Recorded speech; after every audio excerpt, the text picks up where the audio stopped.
It is the end of day 4 of recording, and we switched locations. We're here at my office because we wanted to record some fun behind-the-scenes content for you all. And as we were recording here and walking around, we realized that many of you maybe don't know my story with biomagnetism and why it is that I'm such an advocate for biomagnetism. So let me tell you why. In my 20s, I became very ill overnight.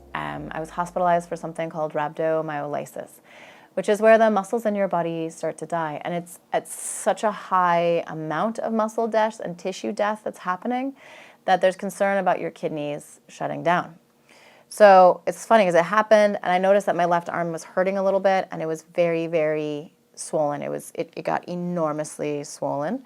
And at the time, I was working as a sonographer. I did ultrasound, so I just went into work. I thought I had a blood clot in my arm. So I went into work, and the doctor that was there was like, "What are you doing here? You need to immediately go to the emergency room." So I went to the emergency room. They drew some blood work. They found out that I had this condition called rhabdomyolysis. There's really nothing to do for that, and they didn't know why it had happened. They kept telling me, "We think you worked out too hard."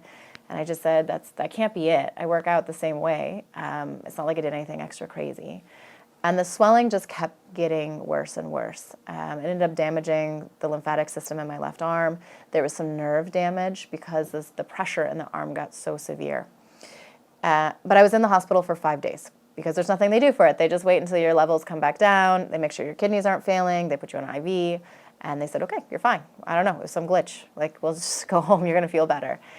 And I went home, and I went from being like a pretty healthy, working out 3-4 times a week, running 30 miles, lifting weights, to being so exhausted, I could not walk around the block.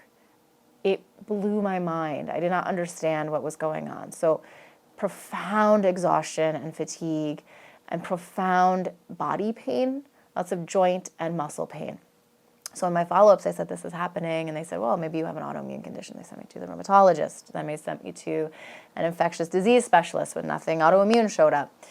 At one time, and I remember one blood draw, they drew 25 vials of blood. I didn't know you could take that much at once. And they were checking to see for all sorts of unusual infections, and they didn't find anything. And so they said, "We think it's just like a weird thing that's going to go away." So for about 6 months, I dealt with that. I dealt with this extreme pain and fatigue. And then at about the 6-week mark, it went away. And I was like, "Oh, I must have been right. It must have been some weird infection that I got, maybe a virus." And about 6 to 8 months after that, I woke up with the exact same set of symptoms. So my arm was enormously swollen. It was painful.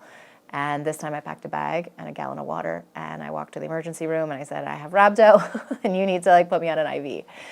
So this time they realized that there was probably something much more serious going on, and they really started looking more deeply into it. And that time after leaving the hospital, there was no improvement 6 months later. In fact, my symptoms continued to spiral down. So not only did I have the chronic fatigue, the chronic pain, I developed something called POTS syndrome, or postural orthostatic tachycardia. I developed Raynaud's syndrome, where my hands would lose circulation in the wintertime, not convenient in Maryland. And they were concerned that it was some kind of rare muscular disorder because eventually I started losing my ability to walk. So I would be walking and my legs would just completely give out and I would fall over. And that started happening more and more regularly.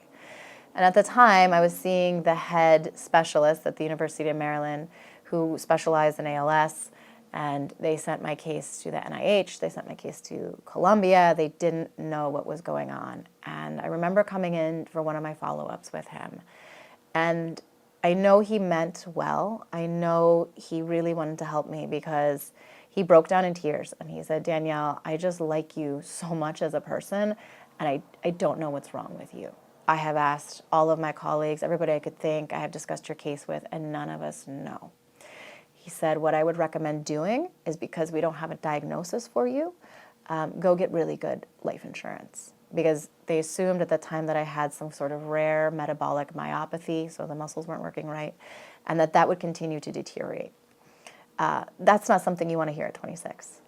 And it was pretty devastating news. And he said, "Also, we'll give you a walker," because I was falling more regularly. And he said, "That way, I could always tell when I was going to fall." And he said, "Okay, that way, if you fall, you can sit down instead of falling and injuring yourself or hitting your head, and I'll just see you back in 6 months, and we'll see how your symptoms are doing." So during this whole process, I had been starting to advocate for myself and saying like, okay, what can I do? Like maybe I had changed my diet. I was working on detoxification. Like I had started going down these more functional and integrative rabbit holes. And a good friend of my family was out in California. They were at a dinner, and this friend of the family said, I really think you should try biomagnetism. She was El Salvadorian. She practiced biomagnetism. She said it's pretty common in my country. There's a doctor on the East Coast that does it. I really think you should try it. So at that point, we had nothing to lose. We decided to give it a try. I drove the 3 hours up north to start working with Dr. Luis Garcia. After my first biomagnetism session, which was a marathon session, and the drive home, it was an exhausting day. But the next morning, because of the damage to the lymphatic system in my left arm, I always had chronic lymphedema, and I had to wear a compression stocking on this arm. And my mom at the time had come and was staying with me to help just manage the house and help take care of me as best she could.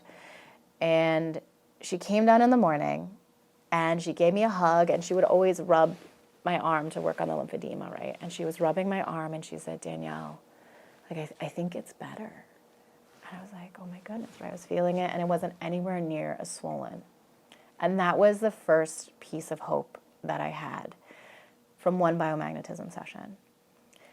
It took about a week for me to really like see a big difference. I think because my body had so much it was processing and I was detoxing for so long. And then at that 1 week mark, I felt amazing. I felt so much better. And I just said, okay, if I have to go and do this trip once a month for 3 good months out of or 3 good weeks out of the month, then this is just what I'm going to do. Like it's worth it. And at first I was having regular biomagnetism sessions about every 4 weeks, and then it shifted to 6 weeks, and then it shifted to 8 weeks, and then every couple of months they started spacing out as all of my symptoms and my health started to improve. But it was after the first session, when I went back for my second session, I told Dr. Garcia, I said, I need to learn this, because I felt like my body was finally being heard. I felt like this entire time my body knew what was going on and there was no one listening. Like nobody understood the communication that my body was saying of, we want to heal Danielle, like we have to do these things. And I felt like biomagnetism did that and was this key component. So I started playing around with my magnets at home. I started learning what I could. And as I continued to improve, I just started using my magnets more and more at home and became more comfortable with them. Started kind of learning how to muscle test on myself, which was very crude at first.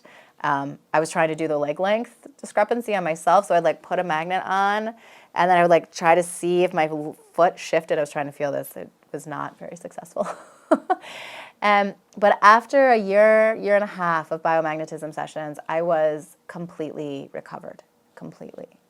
Not only were all of the crazy symptoms and syndromes and everything that I had accumulated, were they gone, but other things that were normal, shall we say, those were gone too. So my seasonal allergies improved.